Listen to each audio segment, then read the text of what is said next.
一位检察官意外丧命，竟让韩国总统3遭暗杀，引起了政治动荡和国家危机。这部疯狂而暗黑的悬疑和反转层出不穷的新韩剧，绝对是最近最精彩的悬疑剧。毫无争议，国务总理朴东浩涉嫌收受巨额贿赂，1天内即将被检察院传唤和逮捕。走投无路的朴东浩来到韩国总统府，决心孤注一掷，因为传唤他的命令正是由总统张日俊下达的。原因何在？在调查大金集团时，朴东浩发现总统与之关系密切，官商勾结严重。因为朴东浩的步步紧逼，总统反过来报复，把贿赂的罪名嫁祸给了朴东浩。事情就是这样发展的。朴东浩曾助张日俊登上总统宝座，已经10年了。如今的政坛黑暗无比，官商勾结日益腐朽，总统早已忘记了当初的承诺，结束官商勾结，实现财阀改革的誓言和目标，不得不牺牲自己的亲信。为了求生，5年前总统因心肌梗塞倒下，如果不是朴东浩背着总统拼命奔跑，总统早就没命了。但现在总统问朴东浩是否后悔，朴东浩一边冷静地换掉总统的喷雾剂，一边默默回忆那天和今天的事情，一点也不后悔。总统最后提醒朴东浩，你虽然陷进泥潭，但别急着求救，因为救你的人可能也会陷进去。祝你一路顺风。最后互相告别，朴东浩就离开了。在门口遇到了想帮助他的秘书长崔延书，他很感激，但他没有回头就离开了。秘书长劝总统，真的有必要走到这一步吗？总统说，年纪大了，口味也变了。在野党时期，他喜欢坚持原则的法官，当上总统后，他更喜欢能理解他的法官，于是让秘书长去找一个合适的人来取代总理。话还没说完，总统张日俊突然倒地。朴东浩反复念叨总统的讽刺话，现在虽然陷入困境，但不要求救，想到自己曾让你的心脏重新跳动，现在是让它停止的时候了。朴东浩随后与秘书接头，一切按计划进行。见到朴东浩的是信任他的秘书长，由于总统有心肌梗塞病史，所以不会进行尸检，等到青瓦台发布死讯后，立即召开紧急国务会议。虽然有计划，但他首先需要安慰那位害怕的秘书，坦白他们没有杀害总统，而是拯救了国家。关于是否害怕的问题，答案当然是肯定的。时间不多了，他得好好想想有什么办法能将财阀大金集团的副会长江尚君逮捕起来的方法，以及惩罚那些沆瀣一气的副总理。郑秀珍的方法，唯一能把国家从困境中救出来的办法。可计划总是赶不上变化，谁知总统竟然还没死，他现在在国军首都医院，总统夫人和秘书长在外面焦急等待手术结果。听说这消息后，副会长想派出大金医院的心脏科专家团去。郑秀珍觉得总统出现意外，为什么要民间医疗团队去救？这肯定会让公众怀疑总统背后的黑手是不是财阀集团。郑秀珍一直想要和财阀划清界限，所以希望能自己处理这场危机。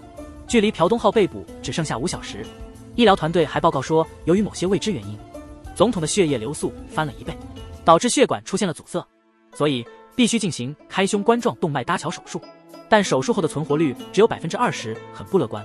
这时候郑秀珍直接找到总理朴东浩，表态只要他愿意下台，就不再追究大金集团的事，他也会撤销逮捕，令大家和平相处。张德浩回应说，是的，我应该不会有事，但已经出事的金融监督院院长崔世昌和议员徐熙泰该怎么处理？因此他会像猎狗一样紧追不放。对此程友珍说，你真是太幸运了，总统居然在这时候出事，然后狠狠地才死了一只虫子，说敢来挑战就让他粉身碎骨。然后他急忙给副会长打电话，让检察院立刻开始行动，必须在9点前逮捕朴东浩。但副会长提醒说，总统的生存率不到20%，如果9点前手术就完成了，根据法律规定，朴东浩将暂时接替总统职务，成为代理总统，那样的话逮捕行动就泡汤了，9点前是不会结束的。郑秀珍很有信心地说，通常来看，朴东浩只需等总统一走就行。朋友的经历告诉他，按常规出牌往往会失策，他必须采取行动，以防出现意外。第一夫人担心总统的安全，郑秀珍告诉他，手术他帮不上忙，但如果总统的勾结事情曝光了，那才是真正的大问题。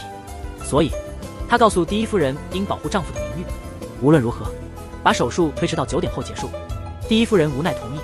手术中的医生们知道这是徒劳，但还是得做样子。同时朴东浩求助自由党代表朴昌植，但被讥笑。国家危机之时，朴东浩只顾自己，虽然是朴昌植10年前扶持上来的，但朴东浩去年抢了自由党的总理位置，所以朴昌植现在恨不得他出事，直接对他冷嘲热讽。朴东浩明确表示，帮他的回报是助自由党竞选总统。永远的副手朴昌植对能成为一把手的诱惑无法抵抗。就在郑秀珍以为检察院来抓人的时候，到场的却是朴东浩请来的外援朴昌植，带着一群医疗专家，希望能救助总统，实际上是为了帮朴东浩监视情况，同时对郑秀珍施加压力。这只是为了拖延时间，手术在9点前结束，8点58分手术完成，立即公布新闻简报。与此同时，检察院人员携带逮捕令前来逮捕总理朴东浩。根据宪法第71条，当总统无法履职时，国务总理将代行总统职责。宪法第84条规定，总统在任期内不会受到刑事起诉。朴东浩念完这些条款后，检察院的人员不敢轻举妄动，因此在这一轮博弈中，朴东浩暂时领先。新闻简报显示，总统术后仍在昏迷，因此转用亚迪温进行治疗，期待奇迹的发生。朴东浩按计划顺利成为代理总统，并宣誓要审判那些凌驾法律之上的不义之徒。副会长看着电视上的噩耗，气得半死。朴东浩现在有1个月的时间，去彻底改变政坛和国家，因为1个月后，如果总统仍未苏醒，将提前举行总统选举，届时朴东浩将不再是代理总统。幸好朴东浩觉得1个月足够，只需和他的朋友前首尔检察官李长熙合作就行。李长熙本来调查失败，被恶意解雇后决定退休回乡，但朴东浩指派他重新担任检察官进行调查，目的是为了他们共同的好友，为徐其泰讨回公道，否则好友的努力都将白费。江副会长很快便联系了郑秀珍，他已经凭空捏造了证人用来栽赃，并操控媒体对朴东浩进行攻击，让公众难以接受。一个涉嫌贪腐的代理总统，张秀珍认为，现在朴东浩和检察官李长熙已经联手，几天内他们很可能会因调查而陷入困境，所以在他们站稳脚跟之前，让副会长与一党内的联系人向国会提交代理总统的辞职提案。他们想在调查开始前迫使朴东浩下台。张秀珍利用那些害怕朴东浩掌权可能会害他们丢官的检察官，在朴东浩秘书的老家捏造了社会证据，然后大肆宣传，使大家避免与朴东浩接触，借此让代理总统的辞职决议迅速通过。压力降临在代理总统朴东浩身上。原本应在12点开始的议会，现在只剩下他的敌人，还有得意洋洋的郑秀珍，手持全体国委员会的辞职信，迫使朴东浩下台。即使国家因此瘫痪，即使国家陷入困境，只要朴东浩不在位，只要能让朴东浩离开，这一切都是值得的。现状是，朴东浩已被在野党和民众以及国会疏远，使得他作为代理总统完全被边缘化。但他没有因绝望而被击败，因为他还有人可以依靠。与此同时，秘书长收到了关于总统验血的异常报告，他回忆起了现场情况，开始怀疑这一切并非巧合。经过仔细调查，发现喷雾剂中混有新型毒品。秘书长立刻意识到这不是偶然，而是一场蓄谋已久的谋杀。关键时刻，秘书长收到了朴东浩的见面请求。为了防范未知的危机，他已经指示安保人员做好万全准备，根据情况发展，随时可能逮捕朴东浩作为谋杀嫌疑人。但秘书长没料到，朴东浩竟会自曝其短，这让秘书长难以接受。无论出于何种理由，谋杀都无法被正当化，他最终还是要接受法律的惩罚。朴东浩坦白，愿意接受所有后果，但请求延缓时间。为了显示自己的决心，他用录音笔记录了这段话，并交给了秘书长。这等于是朴东浩把自己的命运交在了秘书长手中。总统张日俊曾经说过，要建设一个公正且让人民幸福的国家。他还说过，要追查并逮捕财阀集团的国务总理。秘书长负责执行总统的命令。面对这2种命令，秘书长该如何抉择？他所求助的不再是现任秘书长，而是那个曾为弱者奉献的崔延书。他请求秘书长给他1个月的时间，只需1个月就能颠覆整个世界。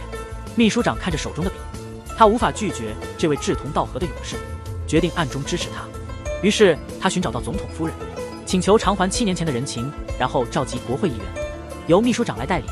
第一夫人发表声明，谎称总统病情好转，并刚传达了他的意愿，那就是在病好之前的1个月。听从朴东浩的安排，郑秀珍看着总统夫人的脸，就感觉到有诈，因此想立刻离开去查个究竟。秘书长随即威胁，任何离席的人都视为背叛。总统质问他是否不信任总统夫人。在众目睽睽之下，郑秀珍也只能作罢。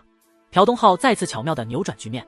作为代理总统的第1条命令是立刻免去副总理郑秀珍的职务，给郑秀珍一个下马威。3个月前，朴东浩向总统张日俊请求取消调查议员徐锡泰的行动，坦诚这是政治报复。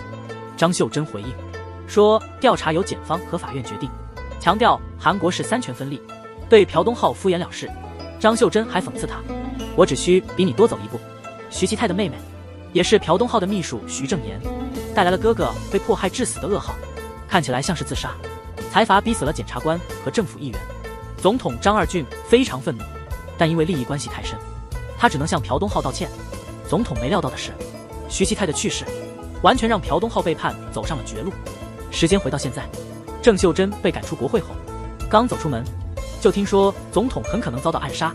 总统的一切日常用品都是内部特供的，所以最可能接近总统，并且有动机报复的，只有朴东浩一个人。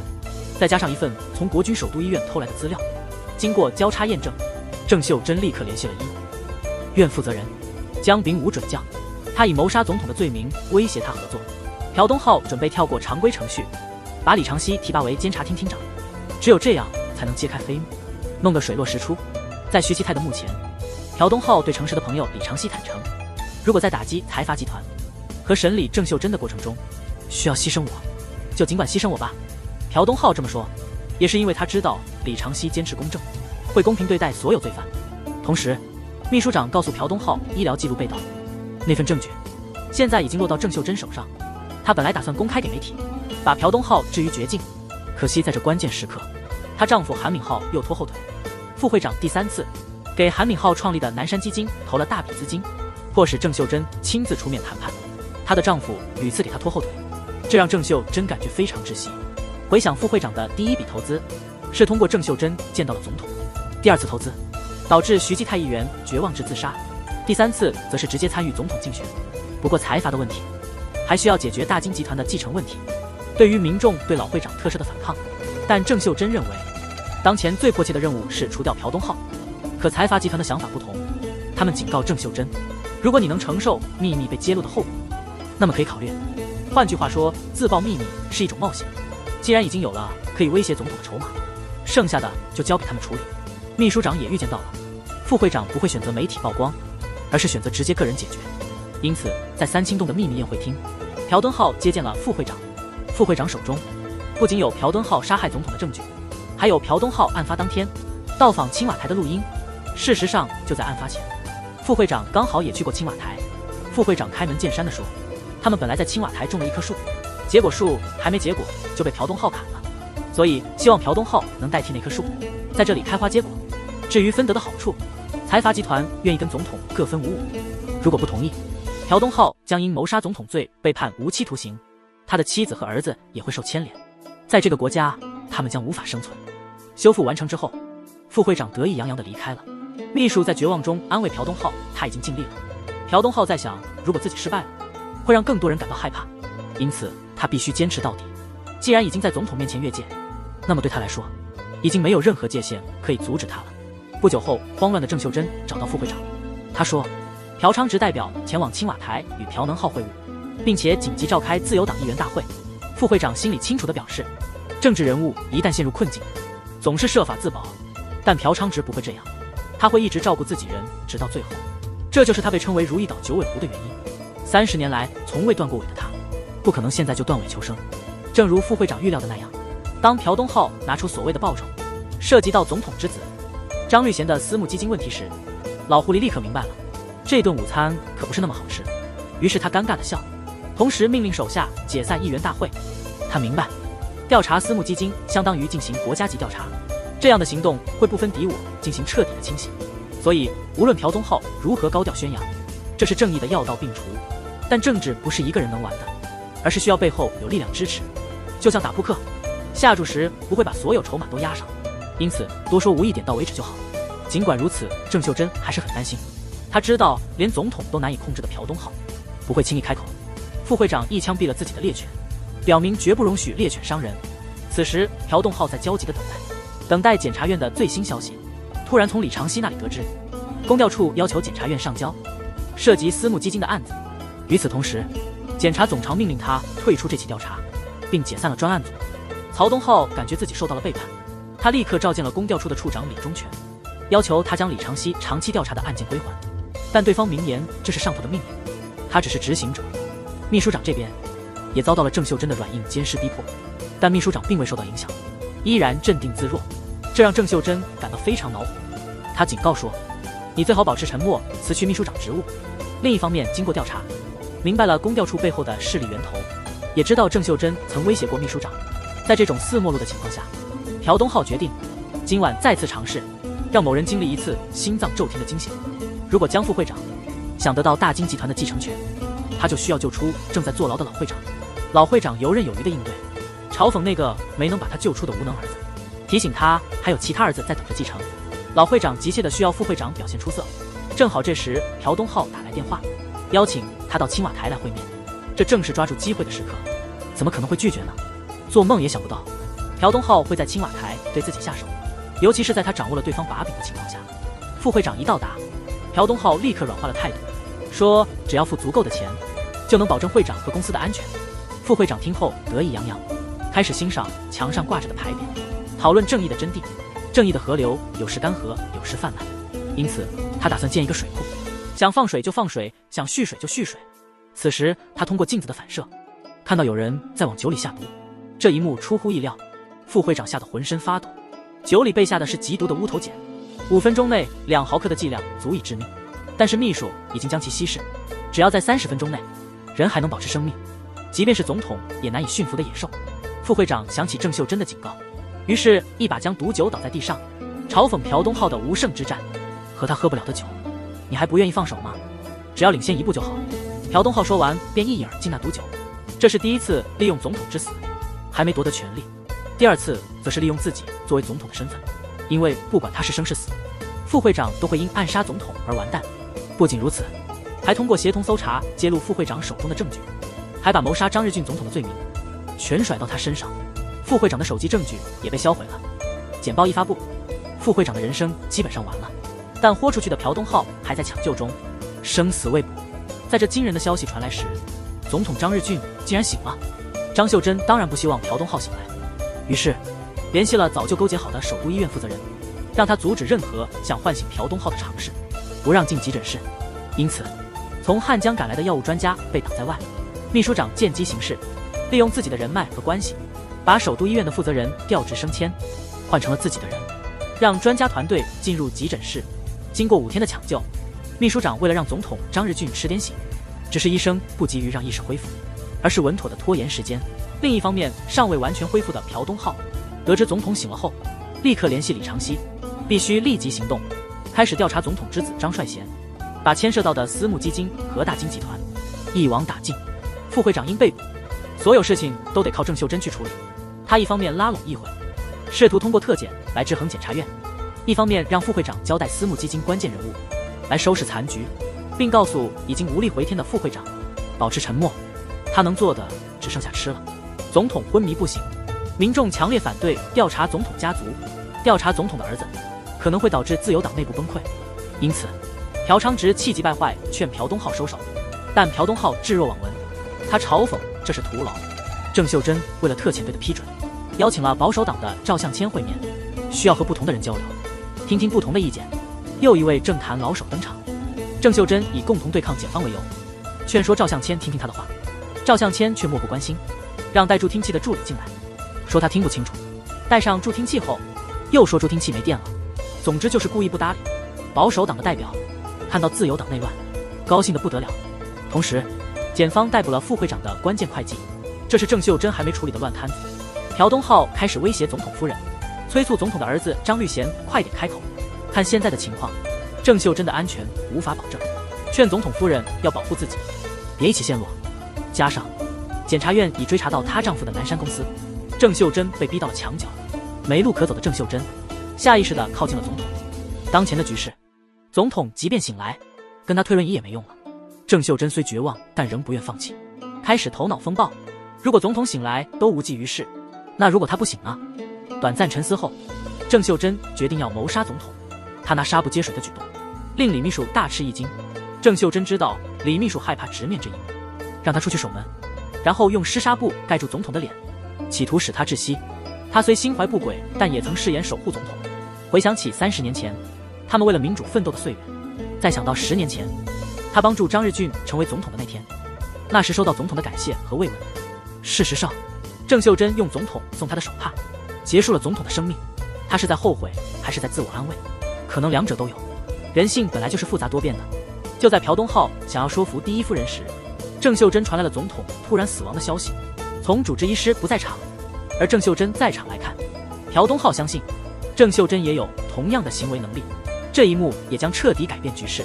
就像朴东浩之前所做的那样，郑秀珍曾是总统张日俊的得力助手，因此他以总统的继承者身份发表演讲，猛烈抨击朴东浩，指责其侮辱总统及家人的不正当行为，同时利用总统之死拉拢公众情感，提升人气，同时也在有针对性的抹黑朴东浩，停止了调查活动。众所周知，葬礼是极佳的政治舞台，可以堂而皇之的以尊重逝者的名义制造舆论影响，无论是为了争权夺位，还是发起反抗，这都同样适用。所以当朴东浩忽略了国葬期间公众悲痛的情绪，公众对朴东浩的反感也达到了顶点，相反的支持郑秀珍的保护总统尊严的情绪也高涨至极点。因此原本应由代理总统念的悼词被逝者家属拒绝了，改由极具人气的郑秀珍来念。他的支持率持续上升，并在仪式上故意避免与朴腾浩握手，明确表达了自己的立场。郑秀珍的亲戚郑必九担任检察院副处长，直接对抗处长李长熙的调查，表示连总检察长都已向第一夫人道歉了，别再多管闲事。这时郑秀珍的总统竞选民调达到了 53%， 遥遥领先其他部长和国委员。为了切割与朴东浩的关系，青瓦台在次人去楼空，失去了其应有的功能，而朴东浩也被彻底边缘化。他决定退伍，但这是他的一种策略。尽管宣布退出代理总统和总理职务，但那是为了直接参与下一届总统选举。换句话说，既然就路行不通，那就另辟蹊径，重新开始，以黑暗为他的竞选主题。直白点说，黑暗永远战胜不了光明。常言道，但在韩国光明似乎不存在，到处都是黑暗，黑暗中还有更深的黑暗在对抗。所以他决心成为那束能撕裂黑暗的光，掀起一场风暴。目前郑秀珍在党内的支持率是 65%， 朴东浩只有 5%， 他需要逆转败局。朴东浩急需更多的支持。郑秀珍在竞选辩论中发难，开始针对朴东浩，迫使他签订一份停止调查总统家族的协议。朴东浩反驳，你们只是想争夺亡者的遗产，不然我来处理这些棘手的债务。副会长在监狱里苦不堪言，想要利用张日军的死警快摆脱朴东浩。他计划牵连私募基金，把郑秀珍一起拉下水。因此提醒副会长，他唯一的释放机会是郑秀珍坐上青瓦台的那一天。这意味着副会长还得保持沉默。张秀珍在检察院里的一番表态，威胁了被囚的崔代表，起草了一封举报信，目的是继续煽动关于朴东浩受贿的舆论。此刻的朴东浩感慨，真相总是来得太迟。他从朋友的遗体上学到的是一句话足以陷害一个人，要证明自己清白，再多的话也显得无力。最关键的是，战胜谎言的不仅是真相，其实是一个更大的谎言。所以现在检察院处处漏风，李长熙就暂时把调查权交给了公调处。公调处的处长是自由党内部的人，秘书长已经开始直接接触相关人士，需要在竞选中针对朴昌植下手。目前郑秀珍遥遥领先其他人，秘书长这样表示，郑秀珍得到了张日俊支持者的支持，朴昌植得到了传统党派的支持，而朴东浩得到了反对派的支持。要保持权力的平衡，不能让朴东浩倒下，到时候朴东浩会帮助朴昌植击败郑秀珍。但是朴昌植担心那封举报信会毁了朴东浩。举报信上的11月19日无法证明朴东浩当时不在现场，所以秘书就联系了被拘留的崔代表，将日期改为了11月12日。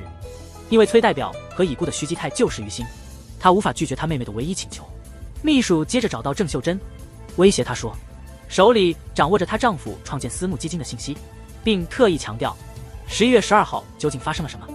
那天正是财阀秘密投资她丈夫韩敏浩的日子，也是财阀开始控制政府的日子。这给郑秀珍带来了污点。当所有线索都串联起来后，朴东浩证明自己当天不在现场，那就是10月12号，他和郑秀珍在三清洞的会面时间。媒体立即把压力转向郑秀珍，想要诋毁朴东浩，必须做好曝光自己秘密的准备。正如圣经中的经典故事所示，有一次一位显贵为了试探耶稣，带来了一名被捉奸在床的妇女，声称她有罪，要用石头来处罚她。耶稣则回应说，谁如果觉得自己一点罪都没有，那就对他扔石头吧。这些显贵们一听，纷纷放下手中的石头，羞愧地离开了。耶稣问那妇人，他们定你的罪了吗？妇人回答说没有。耶稣说，那你也可以走了，我也不会定你的罪。这意味着每个人都有过错，如果你自己都不惩罚自己，你又有什么资格去审判别人呢？反过来说，惩罚别人也可能会牵连到自己。这也解释了为什么郑秀珍最后选择保护那些嫖客，因为他害怕自己的秘密也会暴露，两败俱伤，所以他只是手下，赶紧把朴东浩洗白释放。尽管郑秀珍极其憎恨朴东浩，因为丈夫的错误再次受辱，她命令丈夫立刻把南山公司的资金转移。创立南山的韩敏浩极不情愿，他大声抗议自己毕竟是韩敏浩，那个几十年前带领学生会反抗政府的那位学生会长。那些不如他的人现在都坐在高位，而他却是从高峰跌落，逐渐被人遗忘。创立男团是他能力的证明，因此他心里很不甘心。但在郑秀珍看来，她的丈夫陷得越深，堕落得越快。她也经常质问自己，为什么会选这么个没用的丈夫？虽然后悔，但不可否认，郑秀珍曾深深崇拜过他，那个曾为自由奋斗的学生会长，否则她怎会嫁给他？朴东浩经历重重困难，最终和另外两人一起从党内的敌人手中脱身。之后，郑秀珍会动用民众力量，朴昌植则动用党员力量，而朴东浩学习赤壁之战，借鉴策略，向保守党的赵向谦伸出黑手。赵向谦在关键时刻得到了一份大礼，那就是他的父亲其实还活在朝鲜。1978年，他父亲出海捕鱼时被绑架到朝鲜，至今未归，这是赵向谦一生的痛。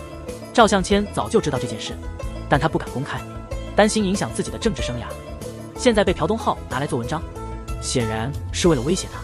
确实如此，朴东浩用这信息威胁赵向谦，利用保守党的票源来竞选总统。赵向谦觉得自己被利用，你不是在帮我，怎么还反咬我一口？朴东浩回应说，不把你逼到绝路，你怎会选择和我合作？赵向谦虽然说跨党派合作是违法的，但朴东浩知道赵向谦不是什么好角色，他的整个政治生涯都是靠操作和压迫得来的。目前郑秀珍领先赵向谦52比38，朴昌植和赵向谦的比分是40比41，朴东浩和赵向谦的对比则是31比45，所以最有胜算的还是郑秀珍。几天后，郑秀珍仍在利用民众的伤心情绪领跑，郑秀珍依然遥遥领先。因此，朴昌植急忙找到朴东浩，让他按之前的约定给自己倒茶，他还答应了给报酬，但这只是朴东浩的一个策略。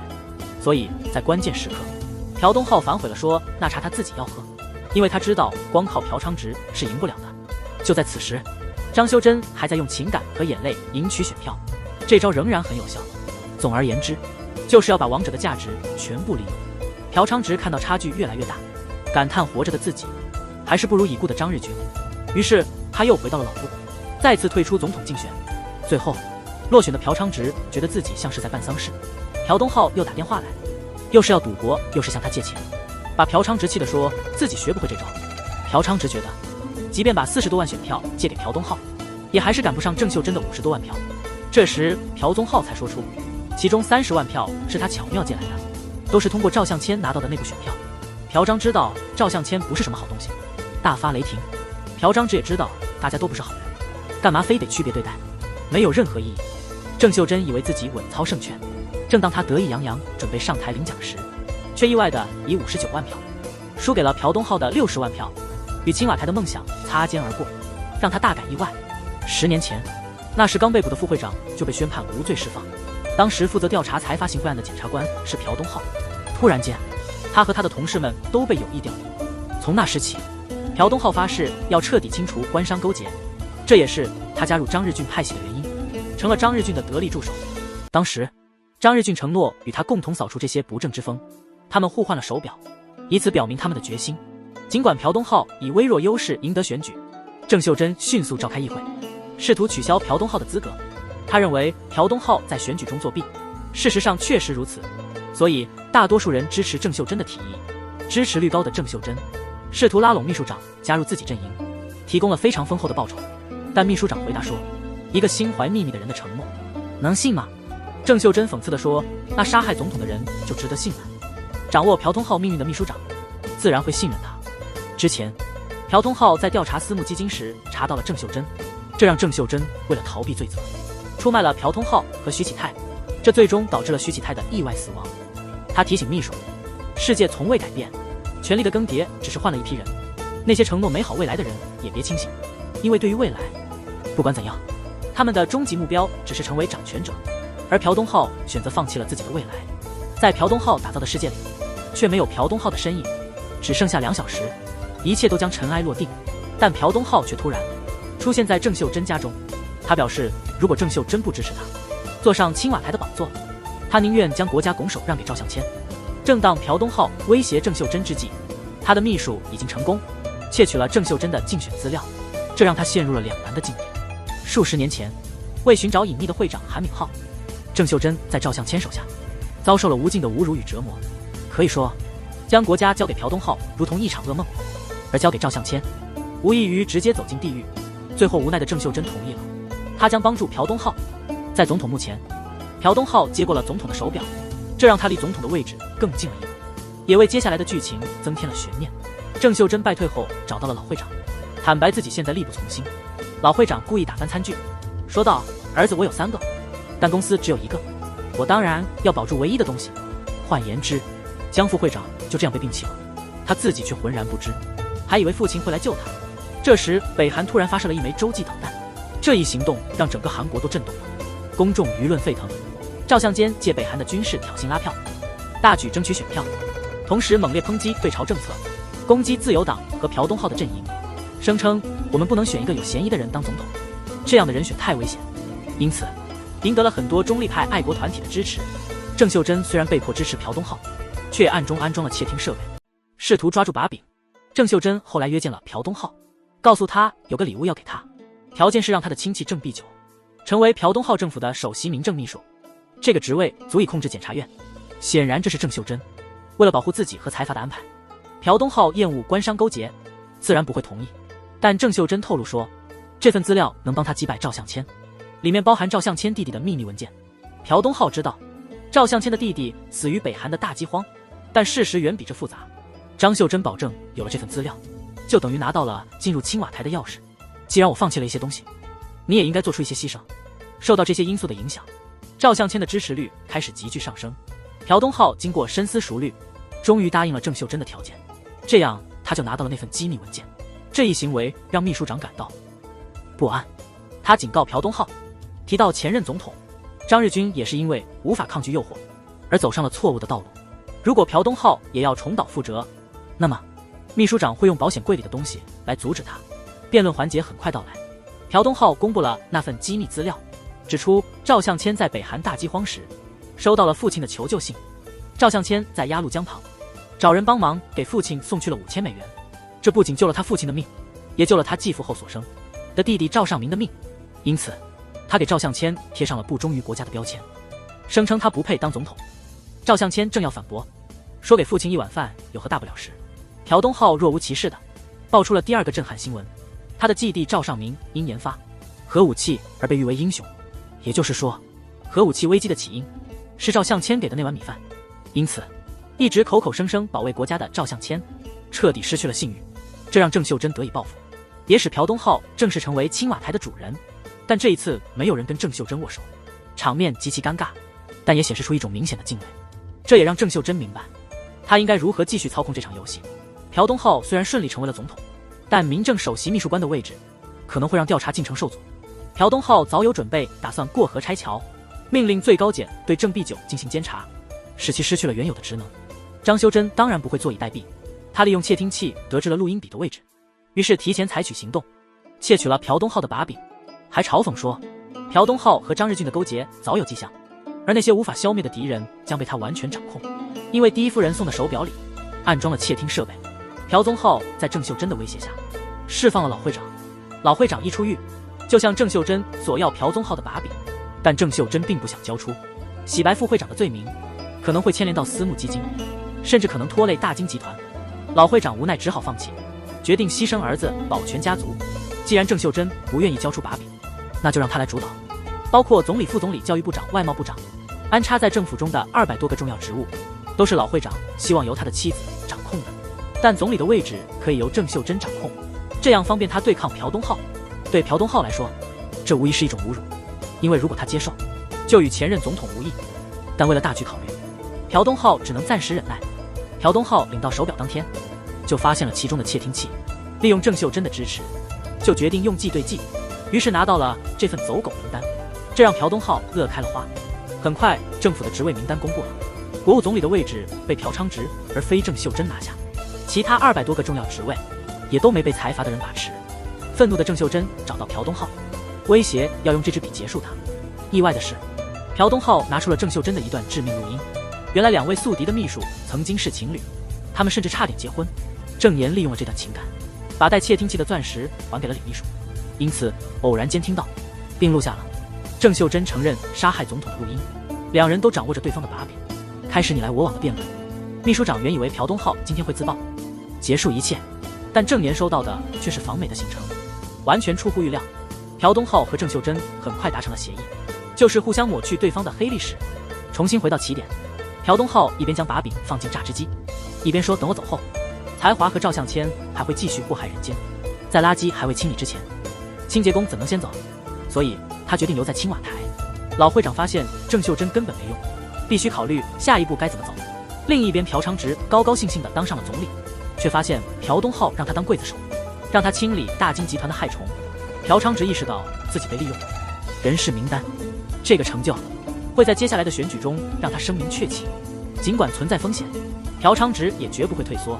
但他突然得知，自己的儿子因赌债被绑架，绑架者正是某大财团的妻子。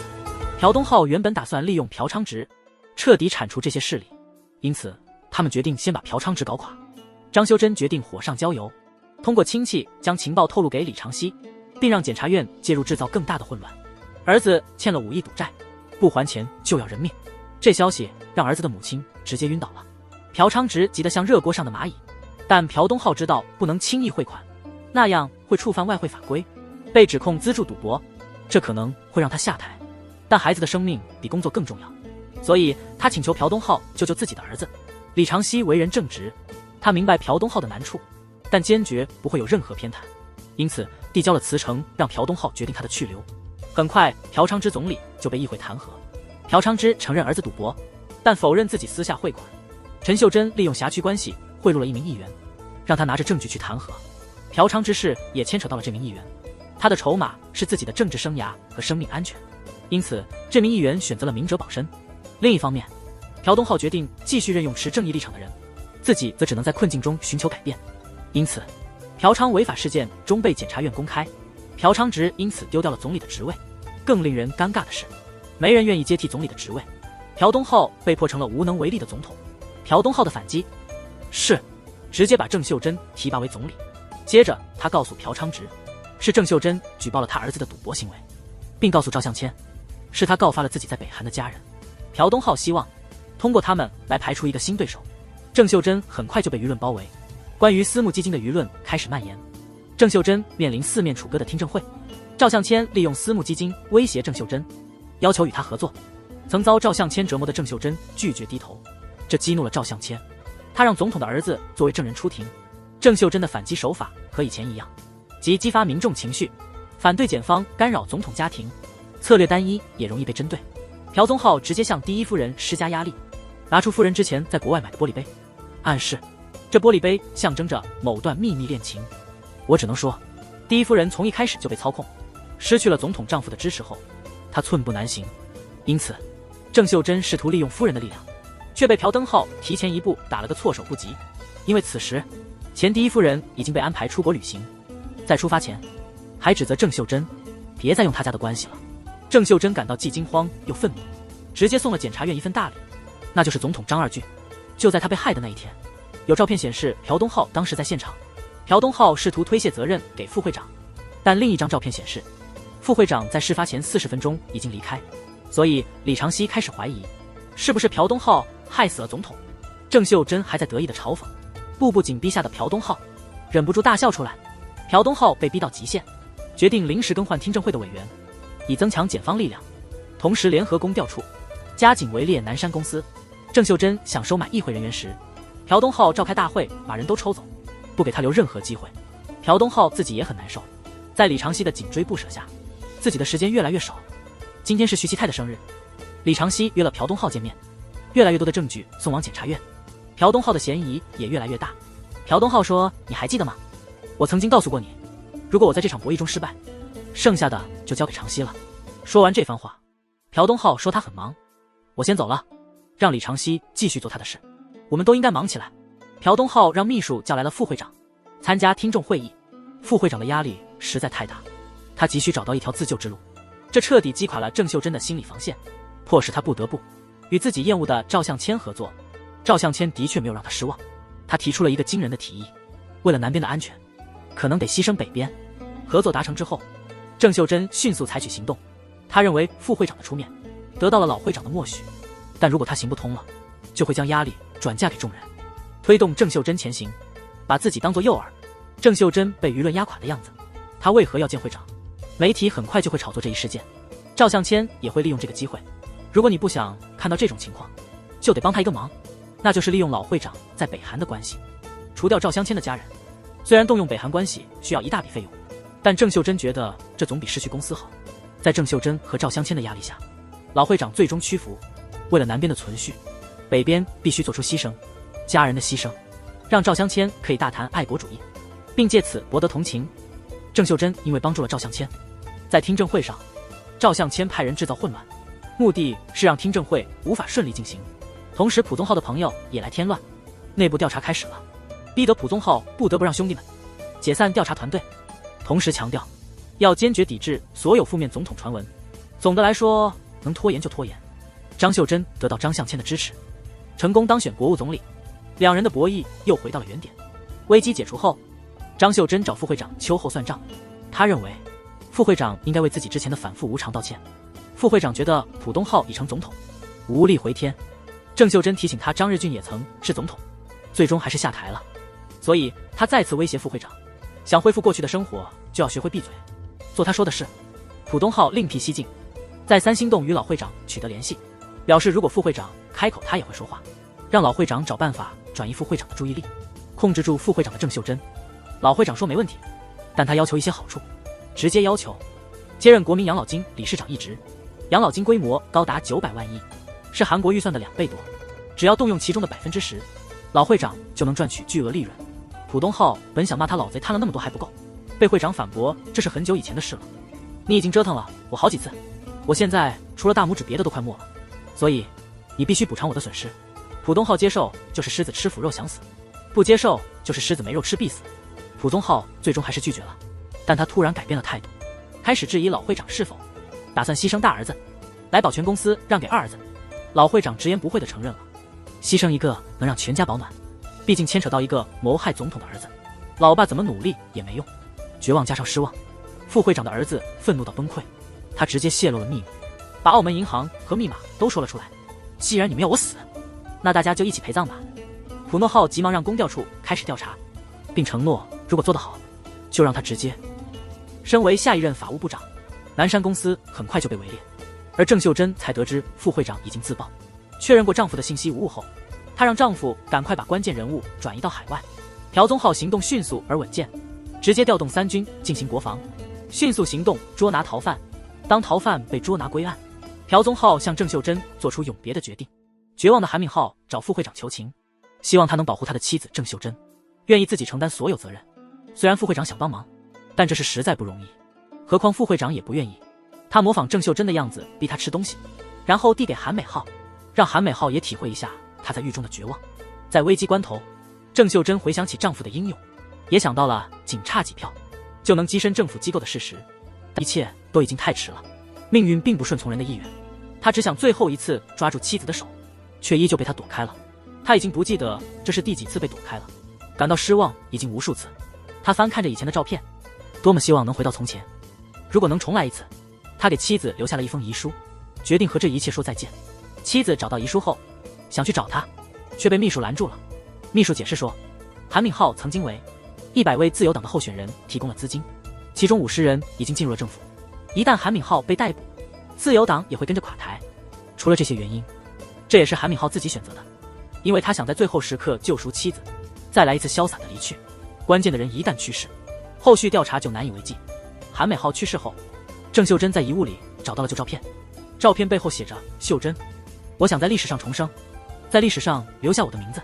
郑秀珍紧握了那只总是逃避的手，发誓在做完最后的决定后，要和丈夫一起尽情哭泣，摆脱了亲人才能的枷锁。坚强的郑秀珍不再有弱点，她不再需要与赵向谦合作，她答应帮赵向谦争取国家荣誉勋章，来增强她的实力。而赵向谦，他找到了一些间接的谋害总统的证据。李长熙收到举报之后，立刻想阻止郑岩的行动。郑岩解释说，他所有的行为都是遵循已故哥哥的遗愿。朴东浩是那种朋友，愿意为朋友两肋插刀。你口口声声讲公正与正义，可当哥哥遇害时，他们在哪里？国家陷入困境时，他们又在哪里？最后，郑源强调，如果想帮忙，就不要那么急，这也算是对哥哥的一种安慰。至于郑秀珍，他拿着新的人事资料来向朴敦浩宣战。他说，朴敦浩在青瓦台的日子不多了，因为赵向谦已经开始集结力量，要求重新调查张日俊总统的死亡。而在另一边，不听劝告的李长熙已经开始调查总统之死。朴敦浩希望朋友再给他1周时间，因为有些事情非他莫属。可朋友回应说，历任总统都觉得他们非他莫属，你已经深陷困境，接下来就让我来处理吧。朴敦浩看到劝不动，就开始启动备用计划，命令早已布置好的公调处以李长熙的名义实施逮捕，这样可以拖延时间。不久后就开始了对张日俊总统死亡的复查。张秀珍和副会长串通一气，一口咬定是朴东浩所为，因为他们自己不想被捕，开始通过威胁来保护自己。副会长终于有机会见到总统了。就在那一天，朴东浩竟然谋害了总统张日俊。愤怒的朴东浩手持郑秀珍探监副会长的记录，追问对方究竟有什么阴谋。副会长解释说，那是郑秀珍在鼓励他说出真相。他随后展示了朴东浩那天前往青瓦台的决定性照片，证明朴东浩只是寻找毒药。这番话立刻引发了轩然大波，公众舆论大哗，民众愤怒且激动，纷纷要求朴东浩下台，并彻查张日俊总统的遇害案。与此同时，郑秀珍去找朴昌植，告诉他事发当天，朴东浩首先找的是他。尽管朴昌植可以随便找借口，但郑秀珍直言舆论在他手中，让他思考民众会信谁的话。在压力之下，朴昌植最终屈服，释放了李长熙。李长熙直言劝朴东浩收手，朴东浩没有回应，只说他还有一些权利，比如命令税务局对大金集团进行突击调查。同时，李长熙代表检察机关正式提起对朴东浩的重大嫌疑指控。另一方面，在郑秀珍的策划下，弹劾总统的提案得以通过。老会长请求朴东浩，希望他能归还假账，毕竟对即将辞世的总统毫无意义。但朴东浩反而威胁老会长，要求他帮助撤销弹劾案。不用说失势的总统还有什么权利，但朴东浩却提醒老会长，现在他已无权，权力都落到郑秀珍和副会长手上，还有那个被你抛弃的儿子，很可能会回来对你们进行报复。老会长想了想，觉得有道理，于是又重新坐了下来。但老会长实在不敢信朴东浩。朴东浩一脸无辜的打开了播放着录像的电视，当着摄像机承诺，如果他还能当总统，会把1半总统的权力转让给老会长。这算是给了老会长一颗定心丸，让他全心全意为自己效力。此时郑秀珍已经担任了代理总统，而朴东浩给老会长的建议犹如一杯有毒的圣杯，但老会长别无选择，既然拿到了解药，只能走一步看一步了。没过多久，郑秀珍打算再次通过夫人来拉拢人心，只是他没想到夫人的儿子会被老会长劫持，结果夫人被反向利用了。在郑秀珍精心策划的议会上，前夫人帮助朴东浩，为他提供了事发当天的不在场证明。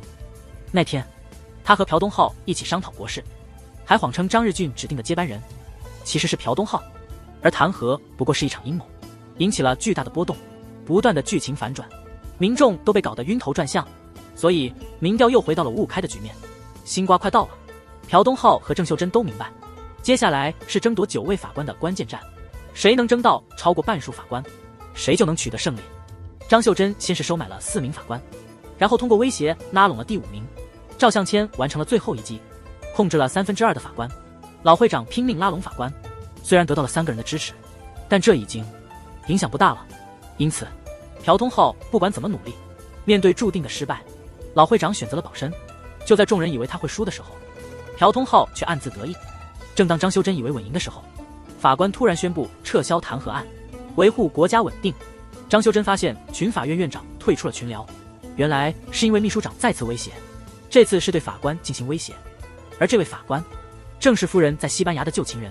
郑秀珍气得直言，张日俊连释放老会长都做不到，现在竟然还想跟财阀平分秋色，简直离谱。朴东浩则否认说过，我只保证把你送进监狱。朴东浩的确承诺过老会长，但那只是计划的一部分。当天的录像已经发送给了李长熙和检察院，这让郑秀珍震惊的说不出话来。朴东浩讽刺地说：“走2步，你就得走3步，我领先你1步。”李长熙无法弄清楚现状，郑言这样解释：朴东浩的目的不是自救，而是要带着郑秀珍他们一起下地狱。接着发表全国演讲。还记得圣经里那个扔石头的故事吗？朴东浩说，他有很多石头要扔，所以他已经做好了准备，先从自己开始，然后公开宣称是他杀了总统张日俊。7个月前，朴东浩和徐其泰对着国旗发誓，对那些牺牲的先辈发誓，为了国家的将来，是要掀起一场风暴，彻底清除国家的污秽。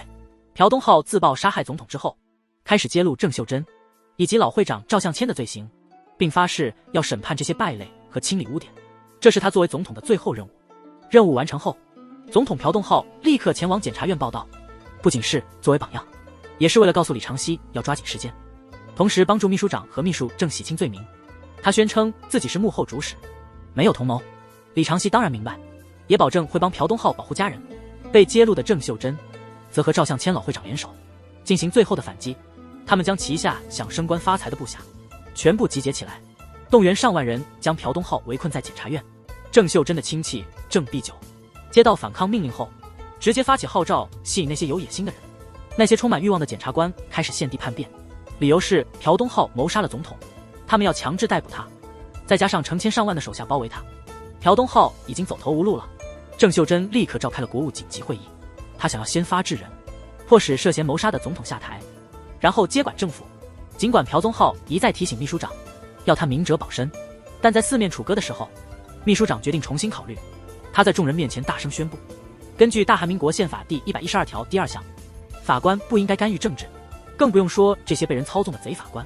尽管郑秀珍公开的视频显示朴东浩有罪，但被认为是捏造的。秘书长有视频作为证据，揭露了法官和商人的勾结。这些收受贿赂的法官没有权利干预政治。他提醒公众，总统已经预言了他的结局，所以在一切结束之前，请大家不要阻止。随后，朴东浩让秘书长发布新的假消息，声称现在街上闹事的群众中肯定有间谍组织混进来了，因此郑秀珍带来的手下立刻崩溃。朴东浩迅速派人镇压这些非法分子。最终，朴东浩准备解决危机后返回青瓦台。李长熙立即下令申请逮捕令，逮捕所有违反宪法的法官和相关人员。朴东浩也放出消息，称有匿名法官正在协助检方办案。老会长一听风声，立马去封法官的口。朴东浩提醒副会长，想完全封锁消息是不可能的，但是谁先开口，谁就能获得更多好处和减刑。因此，在老会长贿赂法官的同时，朴东浩通过副会长得知了密会地点，直接派人在现场抓到了人和赃物。这样财阀集团的关键人物全被抓捕。下一步是清算保守党的赵向谦，老会长的北韩联系人现在在莫斯科，韩国国情院的副院长也在那里，声称手上有情报出售，花了1000万美元买到情报后，揭露了赵向谦为了上位不惜屠杀自家人的事实，因此赵向谦被开除党籍，他将面临法律的审判。张秀珍的亲戚郑必九因煽动叛乱和盗窃机密文件等多项罪责，被撤职并接受调查。张秀珍身边的人陆续被捕，这让他感觉形势不妙。他不由自主地来到青瓦台，回忆起自己年轻时为民主、为民生奋斗的岁月，没想到最终走到这一步。杨东浩劝郑秀珍把那50位收受贿赂的党员交出来，这不是为了别的，只是为了让他为自己的罪行赎罪。郑秀珍突然接到女儿的电话，得知自己家被搜查了。看着无助的女儿，即使已是强弩之末，郑秀珍还是不想认输。这一天，朴东浩突然得知郑秀珍主动前往检察院，这不是认输，而是为了反败为胜而采取的先手棋。李秘书因为检方不再追查他，所以偷偷给李长熙提供了一台装有私募基金资料的笔记本电脑。因此，朴东浩和李长熙都认为已经稳操胜券。他们上电视发表讲话，声称电脑里的数据都是真实的。没错，这些资料确实属实，但郑秀珍对其进行了篡改，把自己的罪行嫁祸给了已故的丈夫，然后谎称张日俊总统及其家人都曾被威胁和利用。张日俊总统并未畏惧或妥协，并打算在11月19号，也就是事发后的第2天澄清一切。郑孝珍添加了这一条内容，目的是彻底洗白张日俊，继续利用这位已故总统，借助公众的怀旧与愤怒，彻底击败朴东浩。李长熙发现自己被耍了，便告诉了朴腾浩，没想到这一幕也被郑秀珍拍下来利用了。郑秀珍随后计划建立特别检察医院，以此对抗检察院。朴东浩自然站出来想全力阻止。可是，一旦朴东浩和李长熙的照片曝光，检察院就失去了公信力，青瓦台也将失去威信。因此，郑秀珍前往总工会，直接用一栋大楼贿赂会长，帮助其子女实现真正的劳动解放。市长也答应了郑秀珍，在朴东浩下台前发动全国大罢工。韩国政坛因此陷入混乱，全国爆发了罢工运动，众矛头直指涉嫌杀害总统的朴东浩。郑秀珍再次削弱了朴东浩的政治权利。一夜之内，法务和行政机构的人全都消失了或者辞职了，检察院也停止了对数字的调查。李长熙被晚辈迫使辞职，国会和民众都抛弃了一直忍辱负重的朴东浩。朴东浩直言，他这么做并非为了民众，他受不了这个肮脏的世界。如今在韩国，朴东浩已无立足之地，所以他决定放弃最后所有，奋力反抗。下午50万愤怒的民众将冲向青瓦台，逼迫做出重大错误的朴东浩退位。郑秀珍向警察总长暗示，不要干涉，也不要阻拦。李秘书突然收到郑年的消息，他想逃国外，但被禁止，希望前任能帮忙。箱子里有控制首尔市场的东西，可以帮助郑秀珍，作为帮他逃跑的礼物。郑年的手机没电了，李秘书就借给他手机，箱子的密码是他们订婚的日期，就差李秘书这个小秘书了。伤心地打开密码箱，里面竟是2张空白纸。郑言又一次欺骗了前任，把他锁在了仓库里。多情的李律师竟遭此待遇，这是对他记性不好的必然惩罚。朴东浩拿到林秘书的手机后，威胁郑秀珍，如果让民众冲进青瓦台，就会把手机里的信息公开。郑秀珍不想让大家知道的秘密，被他自己的秘书搞砸了。郑秀珍联系不上秘书，只能先打电话给总工会，让他们待命等指令。郑秀珍被迫赶到青瓦台，跟朴东浩见面了。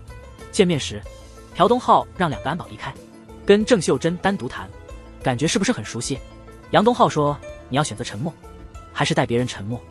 你没时间回答别的问题了。”吓坏了的郑秀珍突然接到了刚解围的秘书的电话，秘书告诉他，他的手机1周前刚换，手机里没有重要信息。有张秀珍这下明白了，差点再被算计一次，所以直接打电话给总工会，命令他们攻打青瓦台，然后嘲讽朴东浩果然无计可施。真的是这样吗？朴东浩大叫是郑秀珍杀的总统，开始撕扯郑秀珍的衣服，抢走她的手帕，这些都是不可抹去的证据。郑秀珍震惊于朴东浩究竟在做什么。朴东浩突然一跳，从悬崖上跳下去了。没错，郑秀珍杀的总统是朴东浩。就在几分钟前，秘书长在总统办公室发现了遗书，在赶往后山的路上，目睹了朴东浩坠崖的一幕。这就是朴东浩唯一能利用的，那就是他的生命，以及他坚信能战胜谎言的只有更大的谎言。按照原计划，为了创造一个干净的世界，所以那个世界，朴东浩将无处容身。7月31日，朴东浩总统抢救失败去世，有确凿的人证和物证，郑秀珍无法逃脱罪责。幸运的一点是，朴东浩留下了视频和遗言，他告诉我们，只有朴东浩的遗嘱能证明他的清白。遗嘱里明确提到，朴东浩承认自己自杀，这有助于洗清郑秀珍的嫌疑，但前提是郑秀珍必须认罪，并交出50个通过贿赂进入政府的人的名单。如果不这样，朴东浩的遗嘱将伴随他入关入墓，郑秀珍可能会被判终身监禁。正如朴东浩临终前所说，要么自己完蛋，要么拉别人陪葬，这是个致命的选择题，没有第3种选择。秘书正要把遗书放进棺材，经过几天的折磨后，庄秀珍最终开口了，把50个贪污受贿的人都揭露了。马上李长熙第一时间把这些不法之徒逮捕了。